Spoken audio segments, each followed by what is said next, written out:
Le matin s'ouvre à l'institut comme une parenthèse trompeuse, presque paisible, alors que l'air lui-même semble chargé d'un pressentiment lourd.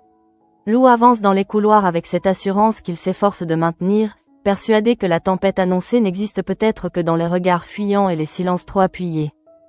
À ses yeux, la situation est encore maîtrisable, fragile mais pas irréversible, et surtout, il refuse d'imaginer que Joséphine puisse être à l'origine de quoi que ce soit de malsain.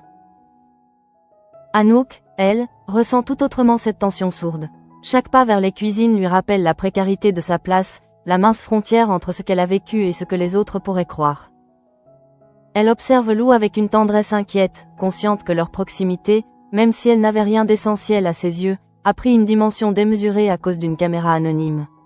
Dans son esprit, une question revient sans cesse, qui aurait pu vouloir les exposer ainsi? Lou tente de rassurer Anouk, parlant avec cette certitude presque naïve qui le caractérise. Il est convaincu que Joséphine n'est pas capable d'un tel chantage, qu'elle ne franchirait jamais cette limite. Anouk l'écoute, mais son regard se trouble. Elle pense à Joe, à cette dépendance affective qu'elle a souvent observée chez elle, à cette peur de perdre qui peut parfois faire dérailler même les personnes les plus aimantes. Sans accuser ouvertement, Anouk laisse planer le doute, consciente que la vérité pourrait être bien plus dérangeante que leurs suppositions. Pendant ce temps, dans une autre aile de l'institut, Solal s'acharne sur un plan de travail sans y trouver le moindre plaisir. Les gestes sont mécaniques, précis, mais vides. Il a demandé à Julia d'être sa seconde pour un menu de tarte soufflée, espérant secrètement que cette collaboration ranime quelque chose en lui. Pourtant, au fond, il sent que le problème dépasse une simple recette, c'est sa relation à la cuisine elle-même qui s'est fissurée. Lorsqu'Olivia annonce qu'elle va se présenter au concours de MOF 2026, un frisson parcourt la brigade. L'examen blanc qu'elle prévoit avec Claire intrigue, fascine même. Solal et Julia échangent un regard complice, ils veulent assister à cette épreuve, peut-être pour se rappeler ce que signifie viser l'excellence, peut-être aussi pour se reconnecter à une passion qu'ils sentent leur échapper. Lou, lui, n'arrive pas à rester concentré. Il cherche Marc, l'interroge presque malgré lui sur l'état de Joséphine. Derrière une question banale se cache une inquiétude bien plus profonde. Que faisait-elle ce fameux jour où il a été filmé avec Anouk? Marc répond sans soupçon, mais Lou repart avec plus de doute qu'avant, comme si chaque réponse ouvrait un nouveau gouffre d'incertitude. À l'extérieur, Ferdinand tente de se distraire lors d'une partie de bowling qui tourne rapidement au fiasco. Son corps refuse d'obéir, ses jambes ne suivent pas, et même les chaussures qu'il a achetées pour éviter les mycoses communes n'y changent rien. Il force le sourire, accepte un selfie, mais l'ombre de son père plane sur chaque instant. Quand Léonard lui glisse qu'ils ne viennent pas vraiment du même monde, Ferdinand réagit par une bravade, il lui promet de lui faire découvrir un vrai sport après le cours d'Alice. Ce sport, contre toute attente, s'avère être le croquet. Une activité presque dérisoire, mais qui révèle surtout l'envie de Ferdinand de contrôler quelque chose, enfin, sans l'influence d'Étienne. L'illusion se brise lorsque son téléphone vibre, son père appelle, insiste, veut parler à Léonard. Celui-ci refuse net, il rappelle à Ferdinand qu'il ne veut plus d'Étienne dans sa vie, ni de près ni de loin. L'après-midi s'effondre, et avec lui l'envie même de jouer. Dans un coin plus calme de l'institut, Joséphine, Fleur et Bérénice échangent sur leurs histoires de cœur. Les mots circulent, apparemment légers, mais chargés d'émotions mal contenues. Fleur avoue que sans Lionel, tout lui semble fade. Le basket, le BDE, même les rires partagés n'ont plus la même saveur. Elle affirme pourtant qu'il ne s'agit que d'habitude, d'un manque passager, refusant de reconnaître l'évidence qui se dessine sous les yeux de ses amis. Bérénice et Joséphine perçoivent clairement ce déni. Pour elle, Fleur est déjà tombée, et assez lourdement. Elle l'observe avec une inquiétude mêlée de tendresse, consciente que la chute n'en sera que plus douloureuse si elle continue à se mentir. De retour aux cuisines, Anouk a pris une décision silencieuse mais irrévocable. Après son dernier service au Doubla, elle démissionnera. Elle veut profiter de chaque seconde restante, vivre pleinement ce qu'elle a encore à offrir, avant de disparaître sans bruit. Lorsqu'elle l'annonce à Lou, il est déstabilisé. Il comprend son choix, mais redoute ce qu'il signifie, un aveu de faiblesse, peut-être, ou la preuve que tout est déjà perdu. Un peu plus tard, autour d'un café partagé avec Clotilde et Joachim, Lou cherche conseil. Il parle à demi-mot, incapable de livrer toute la vérité, mais suffisamment transparent pour laisser entrevoir l'ampleur du problème. Clotilde et Joachim se montrent francs, à leurs yeux, cacher la vérité ne fera qu'aggraver la situation. Tôt ou tard, tout se retournera contre lui. Cette mise en garde résonne encore lorsque Lou tente de retenir Anouk, l'empêchant de se dénoncer auprès d'Anaïs. Il se dit prêt à assumer, à se montrer courageux, à prouver qu'ils n'ont rien à craindre. Anouk hésite, recule au dernier moment, se réfugiant derrière des banalités de planning. Le malaise s'installe, plus dense que jamais. À l'écart, Ferdinand se confie enfin à Billy lors d'une séance de coaching. Sa voix tremble lorsqu'il admet qu'il s'en veut d'avoir répondu à son père, qu'il a toujours eu besoin de son aval pour exister. Ces mots, une fois prononcés, prennent un poids écrasant. Ferdinand réalise qu'il aurait dû couper les ponts depuis longtemps. Dans un geste à la fois simple et radical, il bloque le numéro d'Étienne sur son téléphone, comme pour reprendre possession de lui-même.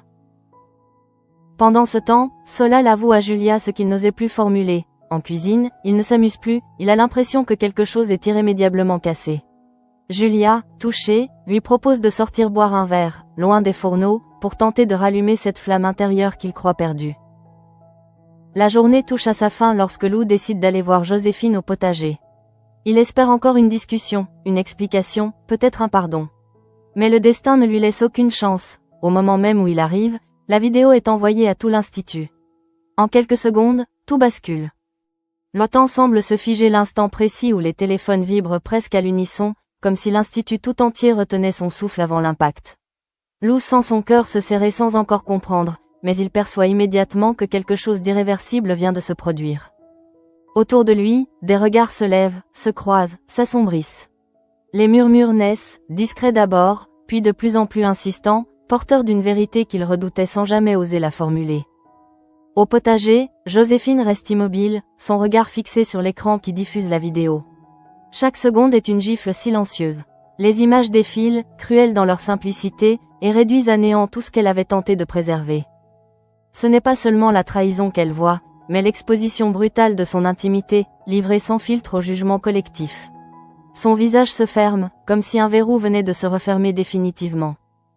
Lou tente d'articuler quelques mots, mais ils se perdent avant même de franchir ses lèvres. Il comprend, à la rigidité de Joséphine, que la moindre explication arrivera trop tard. Elle ne lui laisse pas le temps.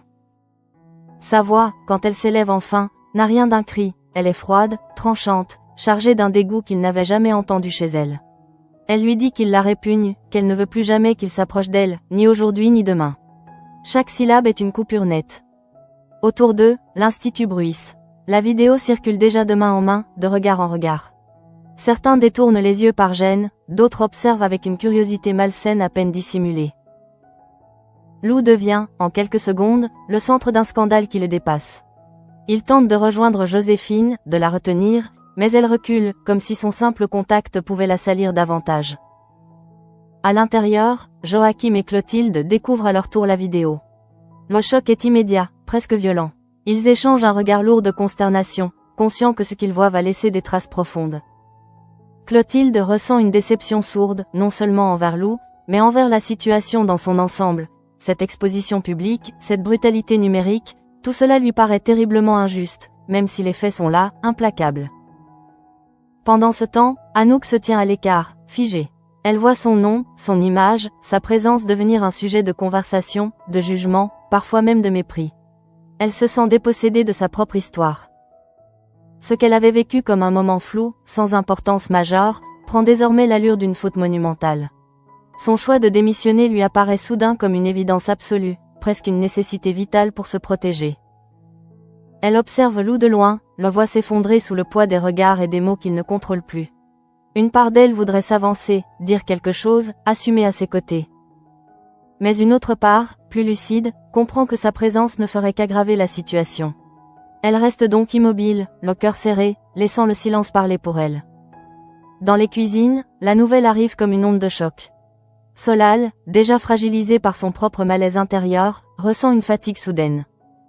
Il regarde les écrans, puis détourne les yeux, comme si cette histoire confirmait ce qu'il pressentait depuis des jours. Quelque chose s'est fissuré dans cet univers qu'il aimait tant. L'excitation, la passion, l'adrénaline ont laissé place à une lassitude profonde, presque douloureuse.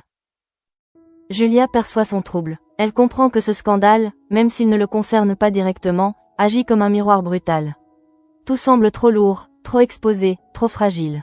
Elle lui glisse quelques mots rassurants, mais elle sent bien que Solal est ailleurs, enfermé dans un questionnement intime qu'aucune phrase ne peut apaiser sur le champ.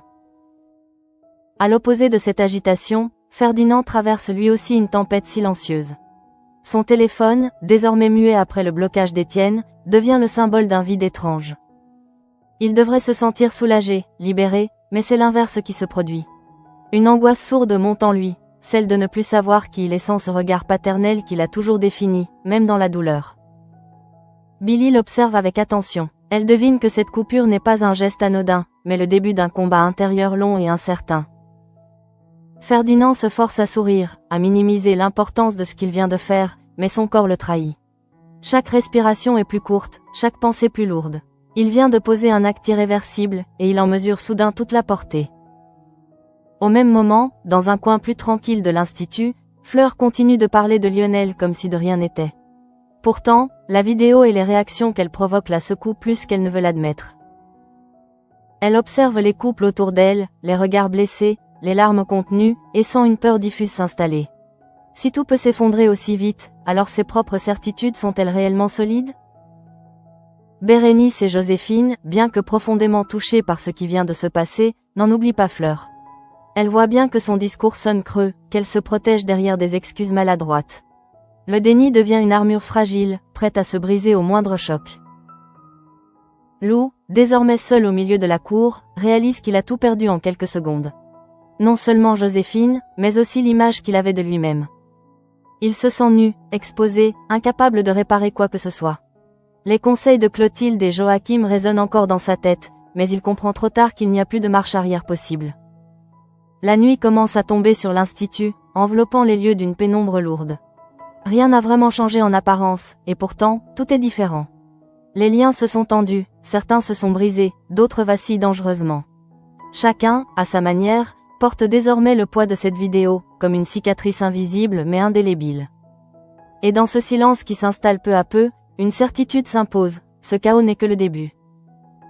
La nuit s'étire lentement sur l'Institut, mais le sommeil refuse de venir à ceux dont l'esprit est encore prisonnier des images diffusées quelques heures plus tôt. Lou erre sans but précis, traversant des espaces qu'il connaît par cœur et qui lui paraissent soudain étrangers. Chaque couloir résonne du souvenir de regards lourds, de silences accusateurs, et il comprend que ce qui a été brisé ne se réparera pas avec de simples excuses. Dans sa chambre, Joséphine tente de reprendre son souffle. Elle a l'impression que l'air manque, comme si les murs se refermaient autour d'elle. La colère s'est mêlée à une honte qu'elle n'arrive pas à nommer, car ce n'est pas elle qui a fauté, et pourtant c'est son intimité qui a été exposée. Elle repense aux paroles de Lou, à cette tentative maladroite de minimiser l'importance de ce qu'elle a vu. Pour elle, ce n'était pas insignifiant. C'était une fracture, nette, définitive. Anouk, de son côté, fait sa valise plus tôt que prévu. Chaque vêtement plié est un pas de plus vers une sortie qu'elle juge désormais indispensable. Elle ne fuit pas par lâcheté, mais par instinct de survie. Rester, ce serait accepter d'être regardée, jugée, réduite à une vidéo qui ne raconte rien de ce qu'elle est réellement. En silence, elle se promet de partir sans bruit, sans scène, laissant derrière elle un chapitre qu'elle préfère refermer seule. Le lendemain matin, l'Institut se réveille dans une atmosphère pesante. Les conversations se font à voix basse, comme si chacun craignait de prononcer le mauvais mot. Lou arrive en cours, mais il sent immédiatement qu'il n'y est plus à sa place.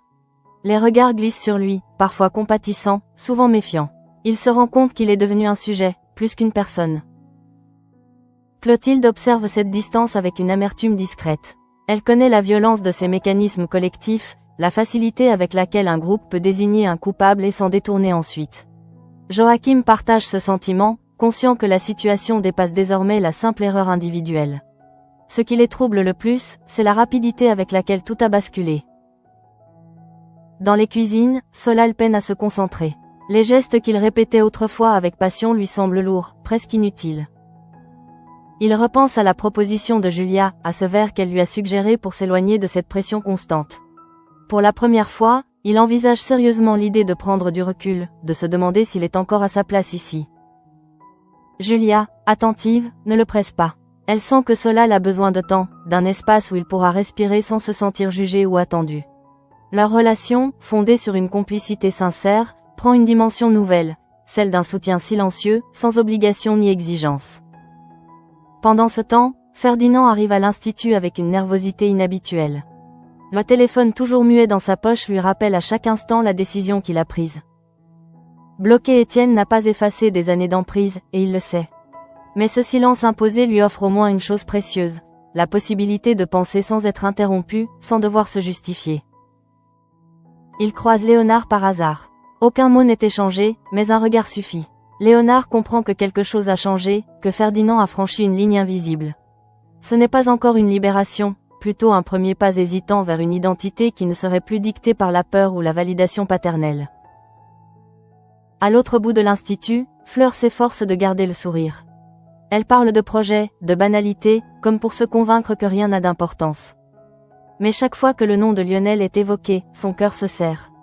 Elle commence à comprendre que le déni n'est plus tenable, que ses sentiments réclament d'être reconnus, au risque de la fragiliser.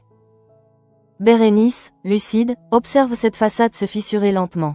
Elle n'insiste pas, sachant que Fleur devra affronter seule cette vérité.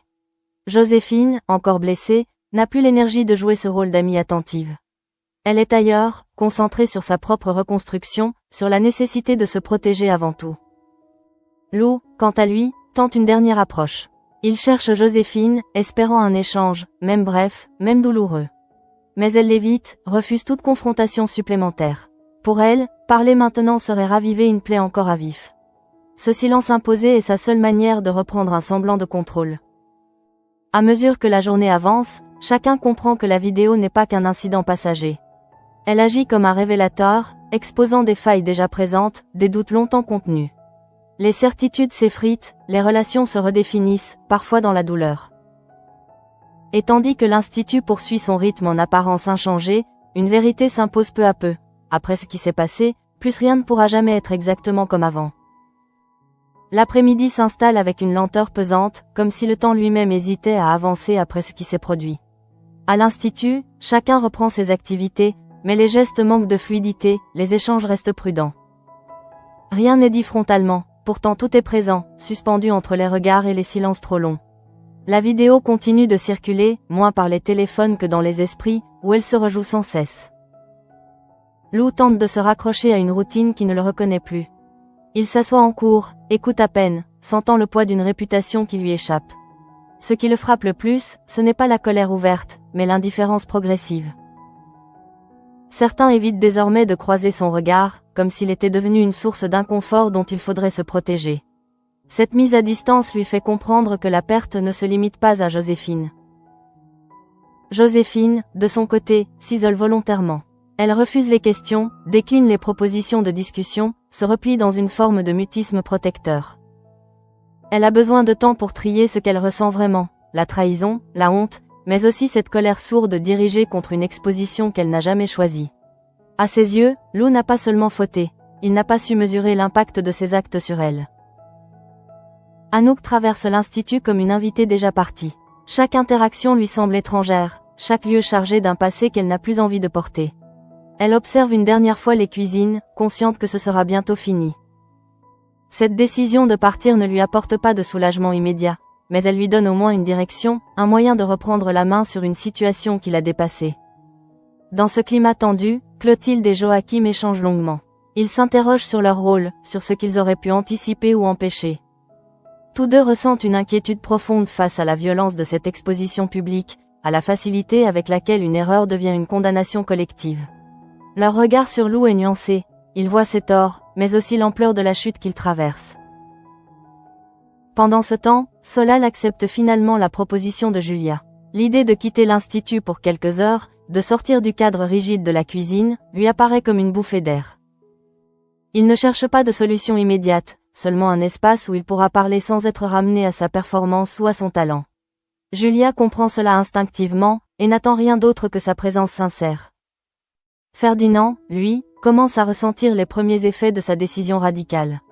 L'absence d'Étienne crée un vide inconfortable, mais aussi une forme de calme inédit. Il se surprend à penser par lui-même, à remettre en question des réflexes profondément ancrés. Ce chemin vers l'autonomie lui fait peur, mais il sent confusément qu'il n'aurait jamais pu avancer sans cette coupure brutale. Léonard observe ce changement avec prudence. Il perçoit chez Ferdinand une fragilité nouvelle, moins arrogante, plus authentique. Leur relation, autrefois marquée par une distance presque ironique, semble évoluer vers quelque chose de plus sincère, même si aucun des deux n'ose encore mettre des mots dessus. Fleur, quant à elle, ne parvient plus à ignorer ce qu'elle ressent. La tension ambiante agit comme un catalyseur, voir des relations se briser la confronte à ses propres peurs. Elle commence à admettre, au moins intérieurement, que Lionel occupe une place bien plus importante qu'elle ne voulait le reconnaître. Cette prise de conscience la déstabilise, car elle sait qu'elle implique des choix qu'elle n'est pas encore prête à assumer. Bérénice reste attentive, présente sans être envahissante. Elle sait que Fleur devra traverser seule cette zone de doute, et que la vérité, une fois acceptée, demandera du courage. Joséphine, trop absorbée par sa propre douleur, n'a plus l'énergie de jouer les médiatrices, laissant ce trio d'amis se redéfinir malgré elle. À mesure que la journée s'achève, une fatigue collective s'installe. Chacun porte en soi une part de ce chaos, même ceux qui n'y sont liés que de loin. La vidéo a agi comme une onde de choc, révélant des failles personnelles et des fragilités longtemps ignorées. Lorsque le soir tombe, l'Institut retrouve un calme trompeur. Derrière les lumières tamisées et les couloirs silencieux, des décisions sont en train de mûrir, des ruptures de se dessiner, des renaissances peut-être aussi.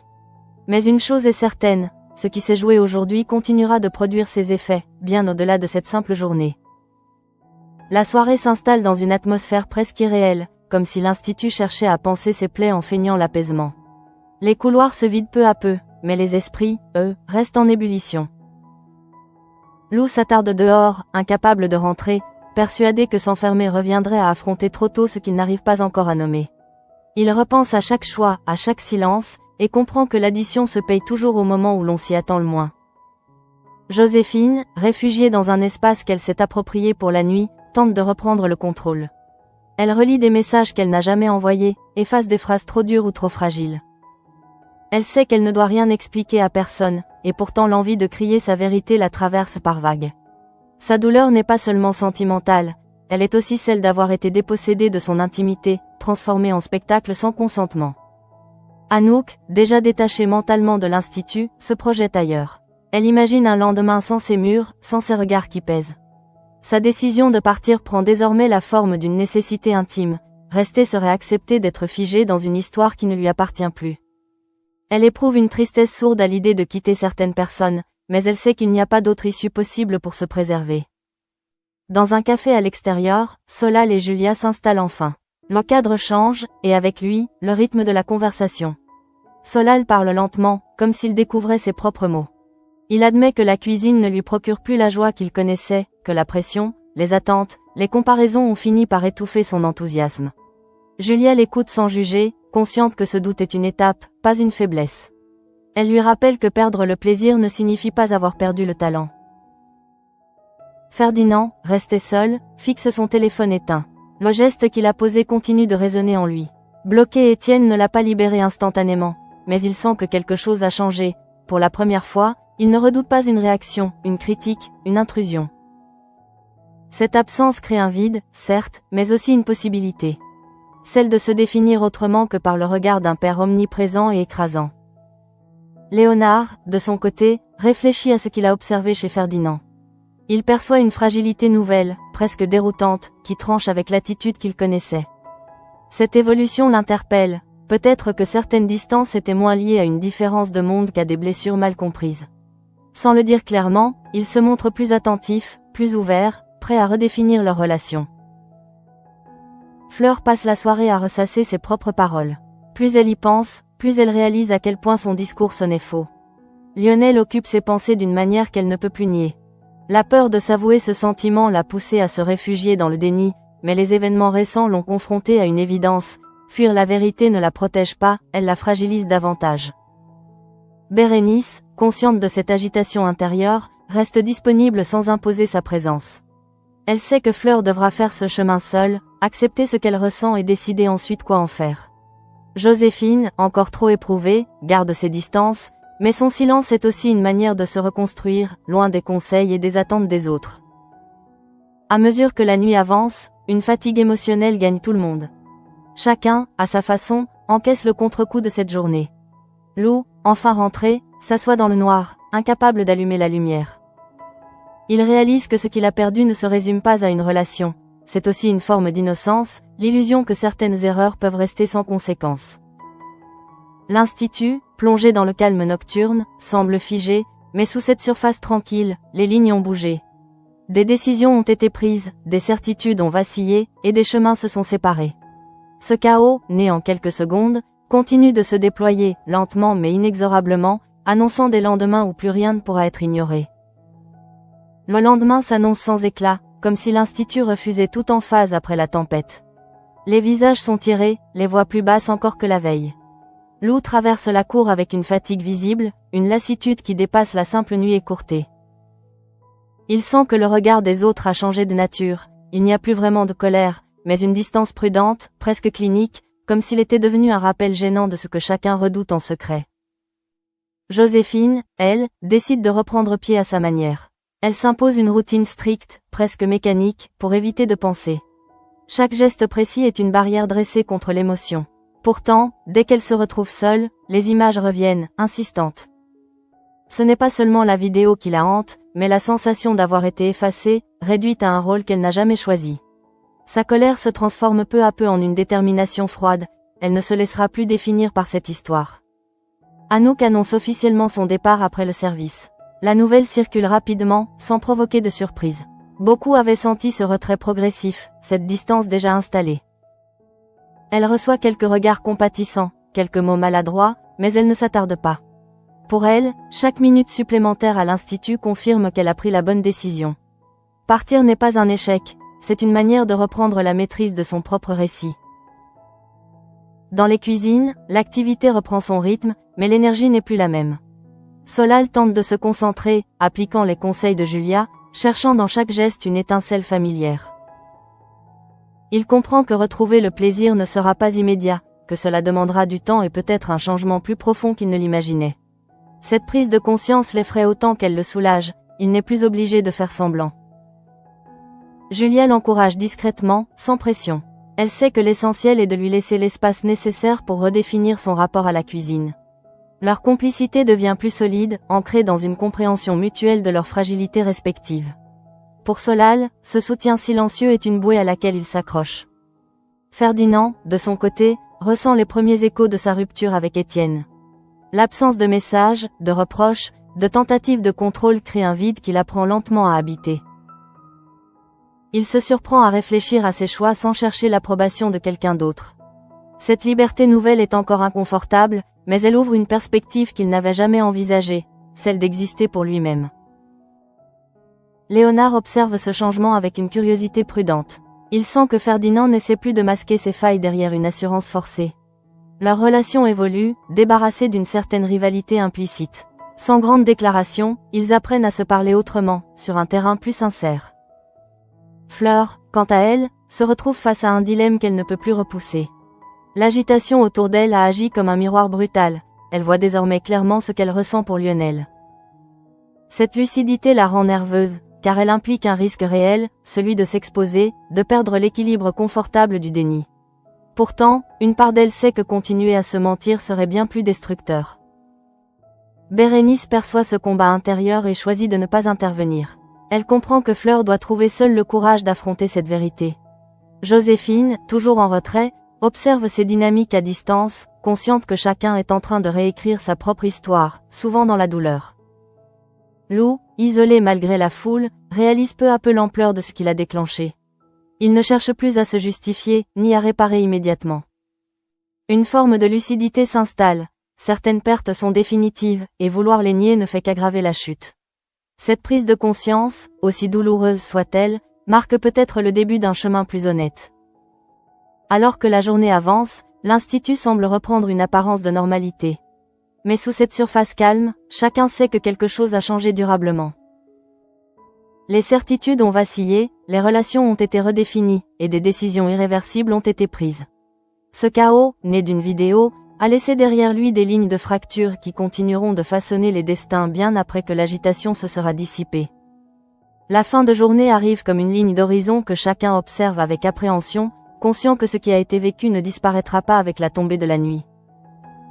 À l'institut, les gestes retrouvent une apparence de normalité, mais les regards restent chargés d'un poids invisible. Les conversations évitent soigneusement certains sujets, comme si les nommés risquaient de rouvrir des plaies à peine refermées. Lou comprend désormais qu'il n'y a plus rien à sauver dans l'immédiat. Il ne cherche plus Joséphine, n'essaie plus de provoquer une discussion ou une explication. Ce renoncement lui coûte, mais il lui apporte aussi une forme de clarté. Il réalise que vouloir réparer à tout prix serait encore une manière de nier la violence de ce qui s'est produit. Pour la première fois, il accepte de rester seul avec ses fautes, sans les minimiser. Joséphine, de son côté, avance avec une détermination nouvelle. La douleur est toujours là, profonde, mais elle ne la paralyse plus. Elle sait désormais ce qu'elle refuse, être réduite à une victime silencieuse ou à une image volée. Elle se promet de reconstruire son identité loin de cette histoire, de reprendre le contrôle de ce qui lui appartient. Cette résolution, encore fragile, devient son point d'ancrage. Anouk vit ses dernières heures à l'institut comme un adieu discret. Elle observe les lieux sans nostalgie excessive, consciente que partir est la seule façon de préserver ce qu'il lui reste de sérénité. Elle ne cherche pas à être comprise ni excusée. Son départ est un choix personnel, mûri dans le silence, et elle l'assume pleinement, malgré la tristesse qu'il entraîne. Dans les cuisines, Solal termine son service avec une concentration nouvelle, moins enthousiaste mais plus sincère. Il ne se force plus à afficher une passion qu'il ne ressent pas. Cette honnêteté envers lui-même lui fait peur, mais elle lui offre aussi un apaisement inattendu. Grâce au soutien de Julia, il comprend que le plaisir peut revenir autrement, ou peut-être sous une autre forme, sans qu'il ait besoin de se renier. Ferdinand, lui, ressent pour la première fois les prémices d'une autonomie réelle. Le silence d'Étienne, autrefois source d'angoisse, devient un espace de réflexion. Il ne sait pas encore qui il est sans cette emprise, mais il accepte enfin de se poser la question. Cette étape marque un tournant discret mais essentiel, celui d'un choix assumé plutôt qu'imposé. Léonard, attentif à cette évolution, sent que leur relation s'est déplacée sur un terrain plus honnête. Les masques tombent peu à peu, laissant apparaître des fragilités partagées. Sans l'avoir prémédité, ils construisent une complicité plus authentique, débarrassée des comparaisons et des faux-semblants. Fleur, quant à elle, ne peut plus ignorer ce qu'elle ressent. La peur est toujours présente, mais elle commence à comprendre que le déni n'est pas une protection, seulement un retard. Cette prise de conscience l'oblige à envisager un choix, peut-être difficile, mais nécessaire pour ne pas se perdre davantage. Bérénice observe ces changements avec une lucidité tranquille. Elle sait que chacun avance à son rythme, que certaines vérités demandent du temps pour être acceptées. Joséphine, encore en retrait, regarde ces mouvements de loin, consciente que les liens se transforment, parfois pour se rompre, parfois pour renaître autrement. Lorsque la nuit retombe sur l'institut, une sensation étrange persiste, celle d'un avant et d'un après clairement distincts. Le chaos déclenché par cette vidéo a bouleversé des trajectoires, mis en lumière des failles, forcé des décisions longtemps repoussées. Rien n'est réglé, rien n'est définitivement apaisé, mais une chose est certaine, en quelques secondes, tout a changé, et chacun devra désormais avancer avec les conséquences de ce basculement.